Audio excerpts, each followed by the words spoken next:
अस्सलामुअलैकुम, कैसे हैं आप सब? भाई मैं तो घर आ गया ताकि बाकी के रिटर्न आराम से बैठकर फाइल करूं। अब हमने अपने असासों यानी एसेट्स के बारे में डिटेल्स डालनी है, तो चलें अपना सेव किया हुआ फॉर्म उसी तरह ओपन करते हैं।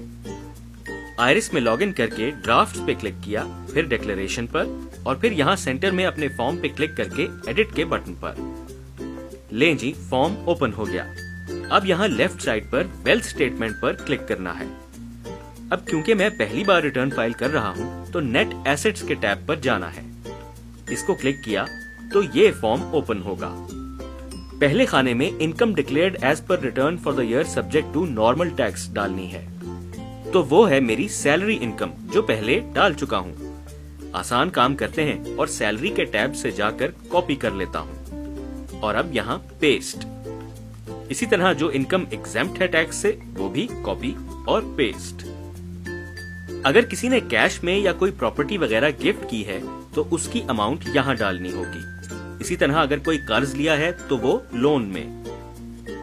नेक्स्ट है अदर्स का खाना, यानी आपके नाम पे या आपकी मिल्कियत की जितनी भी चीजें हैं, मसलन घर, प्लॉट, गाड़ी, प्राइस बॉन्ड्स, सेविंग सर्टिफिकेट्स और कोई भी कीमती अशिया, उनकी कुल मालियत यहाँ एंटर करनी है। बैंक अकाउंट्स में जितना बैलेंस 30 जून 2019 तक शो हो रहा है वो भी ऐड करके टोटल यहाँ एंटर करना है। याद रखें ये रिटर्न साल 2019 की है, यानी 1 जुलाई 2018 से लेकर 30 जून 2019 तक। 30 जून 2019 तक जितने भी एसेट्स आपके नाम पर हैं उनकी अमाउंट एंटर करनी है। अगर आपने इसके बाद कोई प्रॉपर्टी वगैरह खरीदी है तो वो अगले साल की रिटर्न में आएगी। अब है अखराजात की बारी। पहले यूटिलिटीज में बिजली, गैस, पानी और टेलीफोन के बिल टोटल करके डाल दिए।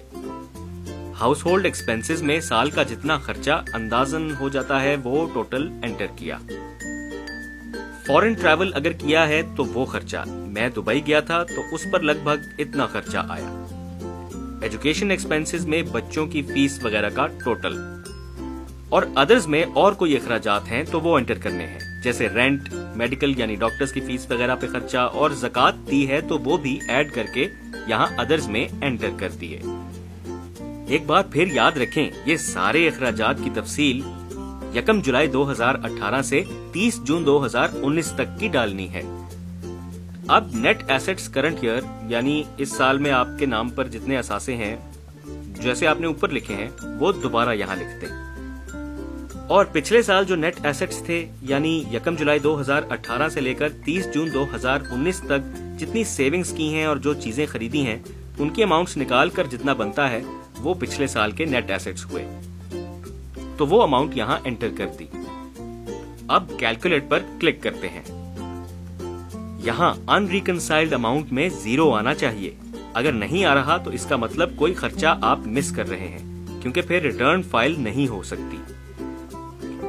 एक दफा फिर से पूरी रिटर्न को देख लें और तसल्ली कर लें कि सब अमाउंट्स ठीक डाली हैं, क्योंकि सबमिट होने के बाद रिटर्न चेंज नहीं हो सकती। अगर मेरी तरह अनरिकंसाइल्ड अमाउंट में 0 है तो यहाँ वेरिफिकेशन के टैब पर क्लिक करें। रजिस्ट्रेशन के वक्त जो 4 डिजिट्स का पिन कोड मिला था वो यहाँ एंटर करें और वेरीफाई पिन पे क्लिक। इसके बाद बस ऊपर सबमिट का बटन क्लिक करना है। लें जी, मेरी टैक्स रिटर्न तो फाइल हो गई। अब मैं फाइलर होने के फायदे भी उठा सकता हूँ। हाँ, अगर आपकी कोई टैक्स अमाउंट एडमिटेड टैक्स के खाने में आ रही है तो उसके लिए पेमेंट का भी आसान तरीका है। उसके लिए आप देखें टैक्स पेमेंट की वीडियो। मैं तो बन गया प्राउड पाकिस्तानी टैक्स फाइलर।